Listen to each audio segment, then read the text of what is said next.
안녕하세요. 메디토크 신입사원입니다. 오늘의 주제는 오토존 실적 발표, 마이크론 코스트코 실적 프리뷰입니다.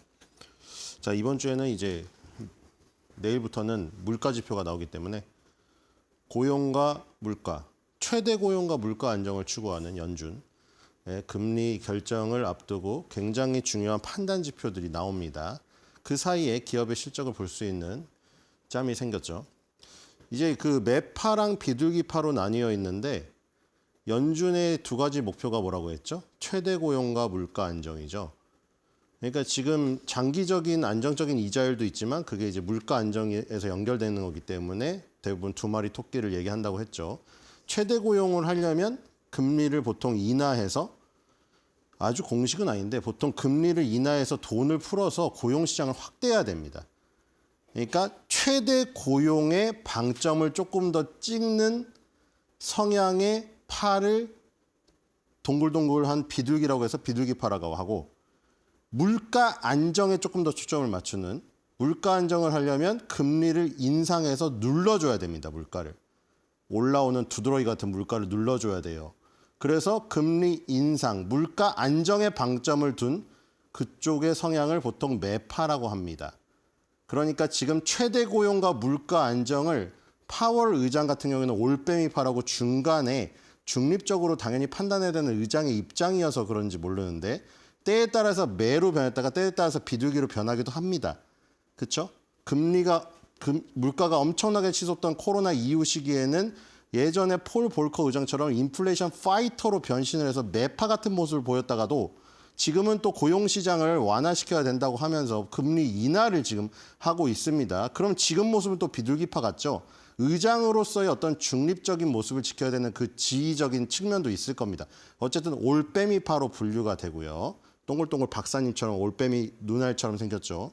그래서 최대 고용과 물가 안정이라는 금리 인하를 통한 최대 고용을 원하는 쪽은 비둘기, 그 다음에 금리 인상을 통해서 물가 안정의 방점을 둔 쪽은 매파. 그래서 이 양쪽의 대립, 혹은 이 양쪽의 대립 속에서 어떤 만장일치 결론이 어느 쪽으로 뻗치느냐, 그게 최종적인 결론에 도달하게 되겠죠. 총 12개의 표가 있습니다. 그래서 이제 여러 가지 고용지표, 물가지표, 여러 가지 신뢰지수, 심리지수 쫙 지금 본 다음에 12월 달에 마지막 2024년도 8번째이자 2024년도 마지막 금리 결정을 하게 됩니다. 바로 그 금리 결정을 하는데 이제 바로 마지막으로 볼 물가 지표들이 CPI, PPI들이 나오기 때문에 아주 중요한 순간을 앞둔 가운데 주 초반에 살짝 틈이 벌어지는 그 틈을 타서 기업의 실적들을 지금 살펴보고 있는 시기라고 생각하시면 되겠습니다. 자, 아주 많지는 않지만 여기 지금 뭐 밈 주식을 좋아하시는 분들, 게임스탑도 있죠. 하지만 게임스탑이 열풍을 불러일으킬 그 당시만큼 지금 뭐 그 당시의 뜨거움은 이제 없는 것 같습니다. 어쨌든 아직도 지금 그 추종자들이 상당히 많고 가끔 게임스탑의 그 밈을 창시한 그 분이 X에 나와가지고 방송을 할 때면은 서버가 폭주하곤 하죠. 어쨌든 게임스탑의 실적이 발표가 되고요. 그 다음에 메이시스 같은 이 백화점 유통업체의 실적도 발표가 됩니다. 물론 지금 아마존이라던가 아니면은 지금 그 뭐 타겟이라던가 이런 쪽으로 지금 다 변환이 되어버렸지만 메이시스 같은 백화점도 살 길을 찾기 위해서 노력을 엄청 많이 하고 있죠. 노드스트롬이나 메이시스도 백화점 다 폐점시키고 온라인으로 막 전환하려고 뭐 몸부림을 치고 있습니다. 자, 그 다음에 어도비 실적이 발표되고요. 어도비가 그 주가가 인공지능 챗GPT 때문에 급락하기도 했었죠. 챗GPT한테 말을 해버렸더니 그냥 말대로 그냥 영상을 다 꾸려버리니까 이제 막 저런 전문 프로그램 없이도 초보자들도 다 할 수 있네? 이러면서 그 당시에 급락하기도 했었고요. 러브셋 같은 이런 가구 업체들도 있습니다. 요 지금 가구를 많이 산다는 것은 내구재죠. 조금 연한이 긴 것들. 이런 것들은 경기가 좋아지니까 자동차, 가전제품, 가구 이런 걸 사면 이런 것들이 실적이 좋은 거고요. 그다음에 이제 브로드컴 한때 매그니피센트 7에 편입될 이 후보로 지금 거론이 되었었다가 테슬라가 앨런 머스크가 급격하게 트럼프를 지지하면서 슈팅 스타로 떠오르는 바람에 그렇죠. 테슬라를 제치고 브로드컴이 들어간다는 얘기가 있었는데 그게 쏙 들어가 버렸습니다.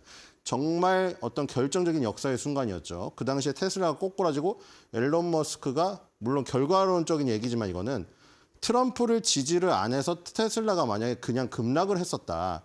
그렇게 됐다면 브로드컴이 들어갔을 수도 있었겠다는 생각도 듭니다. 어쨌든 브로드캠도 뭐 매그니피센트 7에 들어가진 않았지만 여전히 섹시하고 매력적인 종목이고요.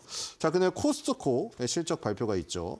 아주 중요하죠. 지금 유통업계를 이끌고 있는 코스트코. 지금 이 유통업계가 이제 아마존의 어떤 공습, 온라인에서 시작해서 오프라인의 공습을 막아낼 수 있을까 했는데 월마트, 코스트코 같은 이런 업체들은 지금 살아남았습니다. 그리고 어제 봤던 달러 스토어 같은 달러트리 이런 종목들은 다 급락을 했어요. 그러니까 싸게 파는 것들은 다 지금 주저앉아 버렸지만 코스트코라던가 월마트라던가 충성 고객들을 갖고 있는 오프라인 이쪽은 결국 아마존과 함께 지금 공생 관계에 있는 맞부딪히고 있는데 같이 살고 있다.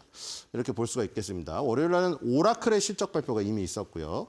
자, 여기 뭐 데이비즈 앤 버스터즈라고 게임과 식사를 즐길 수 있는 이런 것도 있었고요. 여러 가지 골고루 실적 발표가 그래도 있었습니다. 듬성듬성하지만 그렇죠. 워낙에 우리가 매그니피센트 7에 너무 관심을 갖고 있어서 이 지금 매그니피센트 7이 굉장히 많이 없는 가운데 뭐 텅 비어 있는 걸로 보이지만 소비주라던가 유통주, 뭐 가구 관련주, 뭐 이런 거 브로드컴도 있고요. 여러 가지 있었습니다. 뒤로 가고 있습니다. 있을 예정이죠. 자, 일단 실적 나온 것부터 볼게요. 오토존이 실적을 발표했습니다.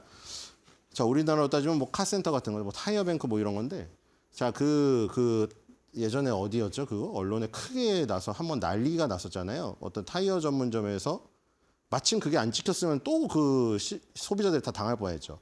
일부러 휠을 구부러뜨린 다음에 소비자한테 덤태기를 씌워가지고 다 갈게 만드는 그게 CCTV가 노출되면서 한바탕 난리가 났다는 적이 있었죠. 그래서 이제 이 오토존 같은 이 타이어나 뭐 수리점이라던가 아니면 코스트코 이제 뒤에 나올 텐데 저는 코스트코에서 제일 마음에 드는 게 타이어 센터더라고요. 그러니까 타이어를 갈려고 하는데 막 그런 이 타이어 공장의 이미지들 때문에 그냥 못 가니까 코스트코에서 할인 행사를 할 때 가서 갈면은 코스트코 상품권도 줘서 바로 코스트코 물건을 또 바꿀 수가 있거든요. 그 오픈런을 해서 새벽 5시에 가도요. 사람이 30-40명이 줄을 대기하고 있습니다. 엄청나거든요. 근데 코스트코 타이어 센터가 차라리 그래서 난 거예요. 코스트코 타이어 센터에 사람들이 그 오픈런 하는 이유가 신뢰도가 없으니까 그냥 코스트코 타이어 센터 가면은 가격도 뭐 아주 최저가는 아닌데 거기서 사면 상품권도 주니까 최저가에 맞춰지는 것이고 그리고 코스트코에 대한 신뢰도가 있으니까 그렇게 사람들이 많이 가더라고요. 전 지방에서 올라오시는 분도 봤거든요. 지방에 코스트코가 없어서 양재동까지 올라오셨더라고요. 그래서 제가 얘기를 나눠봤는데 그래서 그런 것들 지금 이런 자동차 수리점에 대한 신뢰도가 떨어지는 일이 발생되면 타격이 엄청 큰데 그런 것들이 발생되지 않으면 매장 수도 늘어나고 실적도 좋아지겠죠. 자, 그래서 매출이 일단 늘었습니다. 2% 증가해서 4.3 빌리언 달러 나왔고요. 넷 인컴 순수익이 564.9 밀리언 달러 나왔는데 마이너스 5% 줄었습니다. 딜루이트 EPS. 자, 딜루이트가 나왔군요. 자, 어드저스트도 아니고 논갭도 아닙니다. 딜루이트는 뭐였죠? 희석된. 그러면 무조건 지금 현재 보통주에 대한 주당 순이익보다는 줄겠죠. 희석이 됐으니까. 그러니까 지금 예를 들어서 피자 한 판을 10명이 먹고 있는데 저 뒤에 피자집 사장님이나 임원으로부터 받은 피자를 어느 순간에 먹을 수 있는 권리 티켓을 갖고 있는 애들이 줄을 서 있어요. 그러니까 지금 한 판은 10명이 먹고 있는데 걔네들이 당장 피자를 먹을 수 있는 권리 쿠폰을 바꿔서 피자를 먹는데 동참을 해버린다. 10명이 동참을 했어요. 그럼 어떻게 되죠? 피자 한 판을 10명이 먹고 있었는데 갑자기 피자 한 판을 20명이 나눠 먹어야 됩니다. 그럼 조각의 숫자가 어떻게 되겠어요? 내 몫이 작아지겠죠. 바로 그걸 표현해 준 게 희석된 EPS, 딜루이트 EPS입니다. 이런 거를 표현하는 경우는 뭐겠어요? 그런 스톡 옵션이라던가 전환 사채라던가 이런 게 많이 발행됐다는 얘기겠죠. 그거를 지금 당장 바꿔서 여기 참여를 했을 때 그 EPS입니다. EPS가 주당 순이익이기 때문에 희석돼 버리면 주수가 늘어난다는 거죠. 아까 전에 피자를 먹는 사람들이 늘어난다는 거예요. 그러니까 이 한 조각, 피자 한 조각의 가치가 적어지는 것처럼 한 조각, 한 주에 순이익이 작아지는 효과가 나겠죠. 그 딜루이트 EPS가 나왔는데 32.52 플랫이고요. 근데 오퍼레이팅 프로피트, 영업이익입니다. 영업이익이 마이너스 1%라서 841.1 밀리언 달러 나왔습니다. 이렇게 그 영업적인 걸로 번 돈을 따로 표시를 해주겠죠. 왜냐하면 지금 이후 희석된 주당 순이익이니까 굉장히 많이 그런 전환사채나 그 스톡옵션이 많이 발행된 게 바로 실행이 됐을 때 내 몫이 줄어드는 이익, 그걸로 해서 쭉 쪼그라든 걸로 보이니까 쪼그라든 거 말고 영업으로는 돈을 얼마나 벌고 있는가 또 이렇게 표시를 해준 것이고요. 자, 그리고 동일 매장 매출 비중이죠. 항상 이런 유통업체라던가 소매업체에 중요한 거. 그러니까 지금 이번 분기에 폐점한 업체라던가 개점한 업체 같은 건 빼고, 폐점한 업체는 어차피 장사를 안 할 테고, 개점한 업체는 아직 오픈빨이 있던가 아니면 아직 본궤도로 올라오지 않았기 때문에 비교할 수가 없겠죠. 그러니까 지금 현재 뭐 3개월에서 6개월 정도 우리 비교 대상으로 놀 만한 동일 매장들을 놓고 비교를 했을 때 성장률인데, 그 성장률이 2021년도 3분기, 2분기에는 굉장히 높았습니다. 와, 무려 30%였는데 그게 줄어들어서 지금은 2024년도 들어서는 0.3, 1.2 요 정도를 유지하고 있다는 거. 요게 조금 그 아쉬운 부분이고요. 그리고 아까 말한 대로 신뢰도가 그런 그 만약에 우리나라의 그런 사태들 뭐 그죠? 삥땅을 친다던가 타이어를 막 일부러 구부러뜨려가지고 소비자한테 넘긴다거나 이런 게 언론에 대서특필되면 이런 업체들은 엄청나게 타격을 받으면서 매장 수가 줄어들 수밖에 없을 텐데, 지금 이번 분기에 매장 수가 늘었습니다. 지금 여기 보니까 오토존이 이번 분기에 이 미국에 23개, 멕시코에 6개, 브라질에 5개의 신규 매장이 오픈이 되어서 34개의 신규 매장이 오픈이 됐고요. 지금 현재 전 세계에 7,387개의 매장이 있네요. 여기 미국에 당연히 도메스틱, 국내 64.55를 차지하고 있고, 멕시코 바로 옆에도 800개를 차지하고 있습니다. 과연 이 트럼프가 들어선 다음에 이 멕시코에 대한 관세를 매기고 장벽을 세우는 부분, 이 부분이 어떻게 작용할지 모르겠는데요. 어쨌든 지금 멕시코에도 매장이 800개가 있다는 거, 그리고 브라질에 132개가 있다. 그래서 미국, 멕시코, 브라질을 통해 장사를 하고 있는 업체라고 보시면 될 것 같습니다. 자, 뒤로 가겠습니다. 자, 목표 지금 성향은 모더레이트 바이, 15바이, 4홀드, 원셀이 나왔습니다. 뒤로 갈게요. 자, 3,334.76. 와, 엄청 높군요. 자, 지금 이미 목표 주가가 도달됐네요. 1.12가 오히려 떨어져야 평균 목표 주가입니다. 평균 컨센서스가 이미 도달됐습니다. 뒤로 가겠습니다. 한 주당 가격 진짜 비싸죠? 자, 이것도 액면 분할을 할까요? 자, 일봉을 보겠습니다. 아, 실적이 뭐 매출만 좀 늘었고 순이익은 그렇게 크다지, 영업이익이나 이런 게 크게 늘지는 않았는데, 그렇죠? 주가는 지금 뭔가 기대감에 의해서 반영을 하고 있군요. 지금 이 2024년도죠. 2024년도 1월 달부터 쭉 있었던 요 3,200과 3,300달러 가운데 이 고점이 몇 번을 막혔죠. 거기를 시원하게 날려버렸습니다. 이렇게 장대 양봉으로 날려야 여기를 뚫을 수 있기 때문에, 이렇게 매물대가 많은 데를 뚫으려면 이걸 날려야 돼요. 그러니까 이렇게 두근두근 두들기는 순간에 여러분들은 분할 매수를 해서 들어가 있었어야 되죠. 그래야 이걸 먹을 수가 있습니다. 어쨌든 일봉에서 고점을 시원하게 뚫어버렸고요. 52주 신고가가 되겠죠. 이렇게 되면 1년 신고가니까요. 뒤로 가겠습니다. 자, 주봉에서도 아주 시원하게 뚫렸군요. 자, 이 지금 2024년도 아까 말한 이 고점을 뚫어버렸기 때문에 새로운 공간이 열렸습니다. 정말 아주 예쁜 모습이죠. 자, 뒤로 가겠습니다. 자, 여기도 상당히 예쁜 모습이죠. 자, 50개월 선 정확히 2020년도도 지켰고요. 그렇죠? 이 선을 다 지어보면은 거기 걸린 부분이 어딘지 안 보이죠? 근데 이 선을 다 그려놓으니까 어때요? 정확히 걸리지 않습니까? 빨래줄 마냥? 그러니까 이게 의미가 없을 수가 없는 거죠. 지금 수많은 종목들을 봤는데 전부 그렇잖아요. 그러니까 이런 중요한 의미가 있는 선들은 무시할 수가 없는 겁니다. 이게 우연으로 아무데나 걸린 게 아니거든요. 이 선을 지어놓은 상태에서 보면은 모르지만 선을 딱 그려면 정확히 걸려버리죠. 여기 코로나19 때 정확히 지지됐던 부분은 50개월 선이죠. 그렇죠? 50개월 선이었으면은 그냥 인생을 걸어야 됩니다. 그렇죠? 여기서 인생을 베팅을 했었어야 되고, 그 다음에 20개월 선 타고 올라가죠. 이렇게 급등한 종목들은 20개월 선 타고 올라갑니다. 여기도 마찬가지죠. 20개월 선, 20개월 선, 20개월 선, 20개월 선. 의미가 없을 수가 없는 거죠. 자, 지금 이제 다시 올라가고 있습니다. 자, 월봉을 보겠습니다. 월봉에 고점이 없다면 이건 역사상 최고가인데요. 네, 월봉이 역사상 최고가죠, 지금. 아주 좋고요. 자, 마이크론 테크놀로지는 이제 18일 날 실적 발표가 됩니다. 마이크론 테크놀로지 지금 지난번 실적이 어마어마하게 좋았거든요. 2024년도 4분기에 매출액이 93% 증가했었고, GAAP 기준으로 887밀리언 달러인데 2023년도 4분기에는 1.43 빌리언 달러 무려 손실이 났어요. 근데 완전 대전환이 이루어졌고요. 그다음에 EPS가 0.79였는데 그것도 당연히 순이익이 저렇게 마이너스 나니까 주당으로 나누니까 주당 순손실이 1.31이었는데 대전환으로 플러스 0.79로 바꿔놨습니다. 자, 이제 논갭이 나왔군요. 논갭을 하면 무조건 커진다고 했죠? 0.79였는데 1.28로 커졌죠. 일회성 비용이라든가 감가상각 비용을 날려주는 겁니다. 실제로 내 본업에서 번 돈, 꾸준히 버는 돈을 알려주기 위해서 이렇게 둘 다 표시를 한다. 이게 둘 다 표시를 안 하면 또 어떤 부분이 있다고 했죠? 너무 요 논갭만 해가지고 그냥 뻥튀기를 시킬 수가 있기 때문에 둘 다 표시를 해줍니다.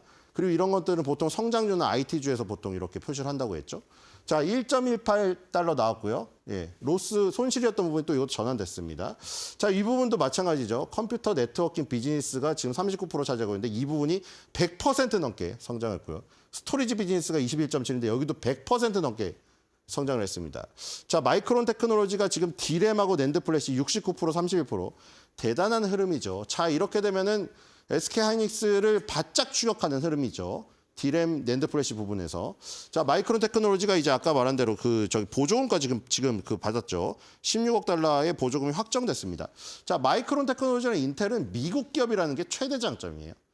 만약에 저게 멕시코 기업이나 어디 대만 기업이었어 봐요. 트럼프가 정권 잡고 어떻게 했을지. 그렇죠? 엄청 눌렀을 겁니다. 제가 뒤로 가겠습니다. 18일 날 실적 발표 2시 수요일 오후 2시 35분 동부 시간 기준으로 발표됩니다. 자, 149.81. 아, 무려 53.38을 지금 올라야 평균 컨센서스군요.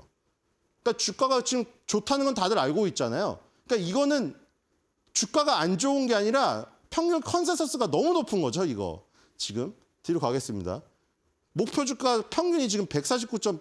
그쵸? 그러니까 스트롱 바이죠. 저게 만약에 주가가 안 좋고 저렇게 괴리가 벌어졌다면 저기 안 좋겠죠. 목표 성향이. 스트롱 바이입니다. 23바이, 원홀드, 원셀의 마이너리티 리포트가 있고요. 뒤로 가겠습니다. 자, 일봉상으로는 지금 지지부진한 모습입니다. 지금 아까 전에 말한 대로 지난번에 실적 발표가 상당히 좋아가지고 그 뒤로 좋았는데 그 뒤로 순수 반도체 종목이 안 좋았어요. 지금 4대 지수 보면은 누구만 헤매고 있어요? 필라델피아 반도체 지수만 헤매고 있죠. 그러니까 인텔이나 이런 마이크론 테크놀로지 이런 회사들의 주가가 매그니피센트 7보다 지금 좋지 않다는 얘기예요. 이 마이크론 테크놀로지의 주가랑 필라델피아 반도체 지수랑 엄청 유사합니다. 일봉 보시면 헤매고 있어요. 뒤로 가겠습니다. 자, 주봉도 마찬가지죠. 여기죠. 50주선 밑에 있으니까 이렇게 힘든 거예요. 왜 힘든지 알겠죠? 여기 보면은 너무 정확하지 않습니까? 이게 우연이면 여기다 갖다 자루 이렇게 그어놓을 수가 있어요. 이게 50주선에 딱 지지받다가 지금은 그게 저항으로 바뀌니까 못 올라가고 있죠. 자, 50주선을 다음 분기 실적 18일 나올 때 먼저 회복을 하던가 나오고 나서 회복을 해야 빨리 복귀를 합니다. 그렇죠? 여기 50주선 밑에 있을 때는 항상 하락이었고 50주선 위에 있을 때는 상승이었기 때문에 지금은 불리한 상황이죠. 빨리 회복을 해야 돼요. 자, 뒤로 가겠습니다. 다른 것보다는 불리하다는 거. 단 월봉에서는 20개월선의 지지를 지금 받고 있다. 밑에. 그렇죠? 20개월선의 지지가 있고 50주선의 지지만 회복하면은 다시 상승세에 복귀할 수 있다. 지금 많이 까먹었습니다. 자, 뒤로 가겠습니다. 순수 반도체 업체들은 주가가 그렇게 뜨겁지 않죠. 자, 이제 코스트코 금요일 날 나올 거죠. 자, 유통주를 투자하시는 분들에게는 거의 지표가 될 만한 주식이죠. 1% 매출이 증가했었고요. 순이익이 9% 증가했고 딜루이트 EPS 여기도 딜루이트를 표시해야 그렇죠? 희석된 뭔가 이것도 지금 뭐 스톡옵션이나 전환사채 같은 거 많이 뿌려놨나 봐요. 그래서 희석되면은 이렇게 5.29가 된다. 그리고 근데 영업이익으로 번 돈은 9% 증가해서 3.04 빌리언 달러고요. 뭐 다 저희 98%가 그냥 판매예요. 소매 판매고. 자, 이 부분이 상당히 좋죠. 오토존에 비해. 오토존도 주가는 좋지만 동일 매장 매출 그 성장률이 예전에 막 30% 갔다가 지금 0.1, 0.1 막 이러잖아요. 0.3. 근데 이 코스트코는 지금 2024년 3분기 들어서 오히려 뜨거워지고 있습니다. 지금. 6.6%, 5.4%. 와, 대단한 성장률이에요, 지금. 미국에서 5.3 성장했고 이커머스가 눈에 띄네요. 18.9. 그렇죠? 코스트코는 반대로 온라인으로 가고 아마존은 반대로 오프라인으로 가고 그 교집합에서 충돌이 일어나지만 각자의 시그니처 같은 특기를 가지고 둘 다 살아남고 있는 모습이죠. 뒤로 가겠습니다. 아주 좋아요. 자, 지금 999.85 이것도 곧 $1,000로 갑니다. 0.23만 올리면 컨센서스에 도달돼요. 이것도 목표 주가 올려야겠네요. 또 뒤로 가겠습니다. 그렇죠? 증권사 목표 주가 다 도달됐어요. 벌써. 모더레이트 바이 17바이의 7홀드입니다. 뒤로 가겠습니다. 의견은 이상하게 마이크론 테크놀로지인데 자 일봉도 보세요. 고점 추세선을 돌파해버렸죠. 그리고 이렇게 조정하고 있죠. 위로 올라가면서 조정. 정말로 강합니다 지금. 자 뒤로 가겠습니다. 엄청 세요 지금. 자 지금 역사적 신고가 역사적 신고가. 자 여기도 보시죠. 20주선 20주선 20주선 20주선 정말 딱딱 자로 그은 듯이 맞죠? 20주선에 올 때마다 매수하면 되는 겁니다. 자 뒤로 가겠습니다. 자 월봉에서도 신고가죠. 월봉은 지금 이격이 너무 벌어졌죠. 만약에 이걸 지금 못 사서 20개월 선에서 기다려도 되는데 그러기에는 너무 코스트코가 계속 가버립니다. 주봉 보고 사야 돼요. 자 어쨌든 코스트코도 지금 계속 이렇게 가고 있는데 자 매그니피센트 7 못지않죠 이거 지금. 그쵸? 코스트코 만약에 회원권이 있으신 분이라면 우리나라 사람이라면 자기 코스트코 회원권 뽑아내야 되고 지금 타이어 저처럼 맞추신 분들 코스트코 저거 사면은 회원권 가격 몇면치 뽑아요. 반드시 회원권을 사신 분들, 타이어 센터를 이용하신 분들 코스트코의 주주가 돼서 같이 누리시기 바랍니다. 자 오늘의 한 줄 매도평입니다. 타이어 갈러 오토존으로 갈까요? 코스트로 갈까요?